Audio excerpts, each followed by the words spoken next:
She doesn't do any. She sings a genuine 3-hour set night after night. She did that for 6 nights in a row in Brisbane, and she still does all the things the girls love, costume changes, but no artificial backings. It's all real. All real, and she wails. If you've ever tried to sing for a laugh, do a Pink song, she's right up there. I don't think I could. Someone all that stuff. She's a belter. And she's going out with Kerry Hart, still. She's got cred. Which is a good thing. I mean, God, that's lasted more than 2 weeks in Hollywood. That's long term. Yeah. I was telling someone just yesterday, a good friend of mine who was struggling with their partner, okay? And it just popped in my head because I've never forgotten what Pink said. She actually flipped out with Kerry Hart, her husband, and went, well, I don't want to be married to you anymore. That was pretty early on, wasn't it? Yeah. And then they had a child after. Yeah. But she said something I'll never forget that. Stay together for the children. No. Well, she's put this down. She says, I love you. I want to be with you. But if I don't have 3 days alone every month to find out who I am, I just flip out. And Didn't she turn that into that tune? Oh. I love you. Yeah. There's a song where he's in the clip too. Yeah. But the cool thing to take away is she's put her foot down, which is gone on and said, no, there's 3 days. I need 3 days. I think everyone does. And 3 days in a month, mate. Bugger all. It's bugger all, but isn't that good? Just to go, I actually love cranking up Let There Be Rock, at 8 a.m, or, that's the way I have to have it. I just once a month, give me that sort of stuff. Yeah. I haven't been able to reach that. Maybe I will once I attain maturity. But look, I just shit's too chaotic. I just can't manage to tie down regularity, and I got difficulty with focus. I'm not saying I'm ADHD or anything like James Straker. Man, he's a blowout. Hi, James. He's got so many different things coming out of his head. I don't know if I could cope being with his brain.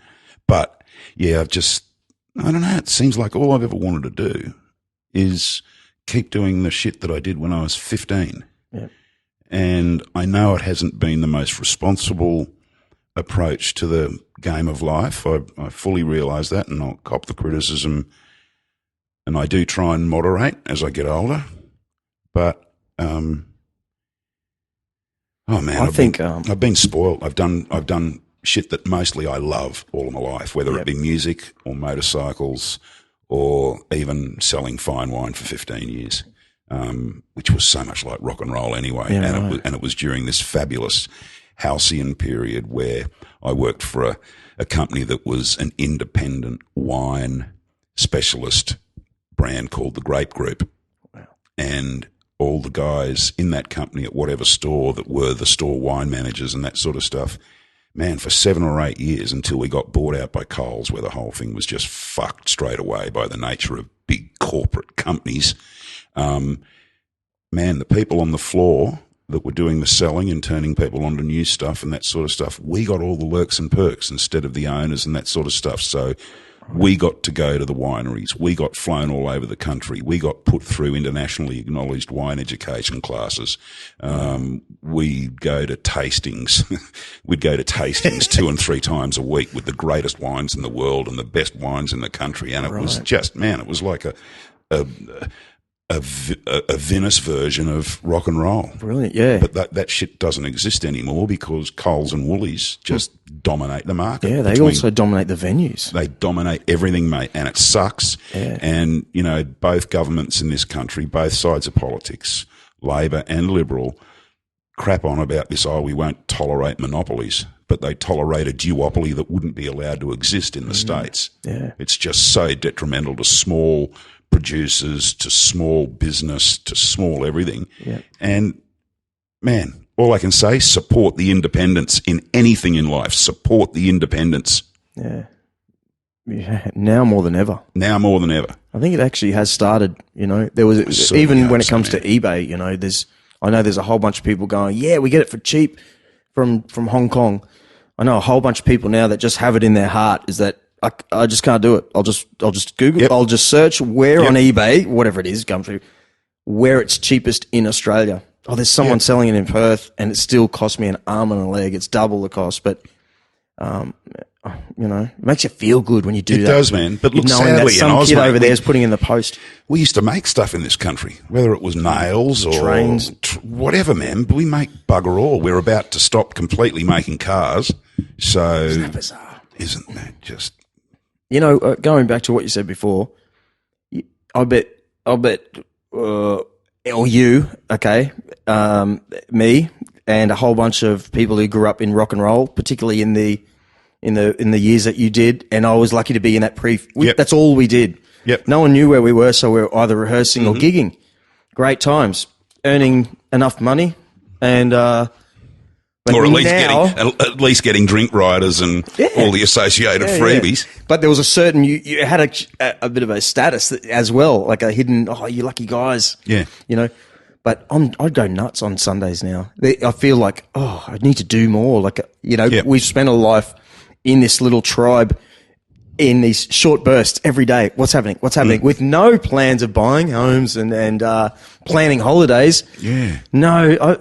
Planning holidays, I never ever plan a holiday, mate, because I always think of, we got a gig. There's something should be. But man, how could you? I always felt like holiday. How the fuck can I justify a holiday? My whole life's a bloody holiday. You know, you said freedom. You've mentioned that fabulous word, freedom. You know, and oddly enough, man, this is a big irony in my life. I first experienced freedom of all places when I went to boarding school.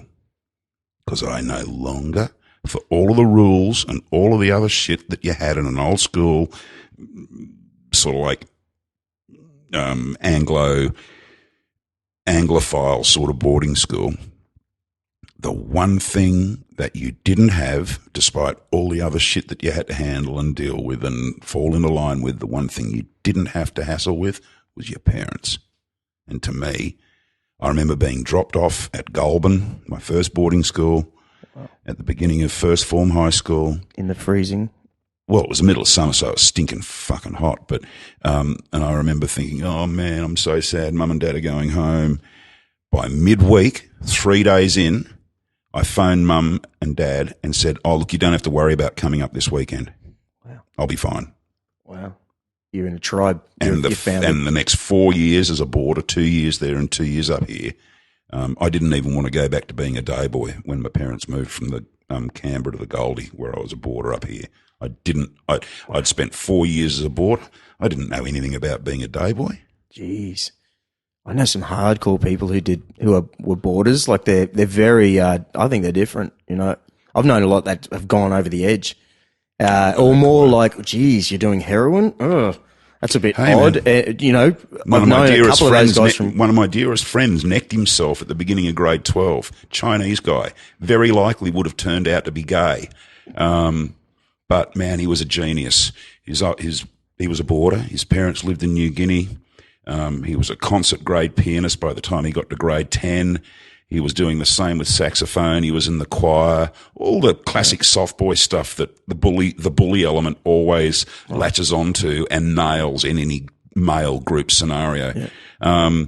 He was in the school magazine committee, was big on drama, which the same as I was. All this other shit. His parents said to him for grade 12, no choir, no drama, no music, no school magazine, no fun. We just want you to focus on Maths 1, Maths 2, physics, chemistry, and all of that sort of shit. Plus, he'd been to America in between grade 11 and grade 12 and probably had his mind tweaked a little bit there. Mm-hmm. Man, within 5 weeks of school starting, and for the very first time in his life, he wasn't doing any of the things that he really loved. Yep. He walked into the school theatre and necked himself one night. Wow. And that was my first ever real confrontation with the outcome of bullying, the outcome of homophobic behaviours, and that's when I... And pack mentalities. All of that sort of shit. Yeah. As much as because I love doing drama and making military models and reading as much as I like riding skateboards, playing rugby, fucking around with cars and that sort of shit. Yeah. So I was looking through music mags and a bit weird, a bit broad, but man, most of my mates were just good old-fashioned, bloody poofter, piss off, play rugby or get out. Man, sorry. Racism, homophobia, sexism, my three big hates in life. Plus I had a gay home teacher at school in an all-boys boarding school. Man, he was one brave mother.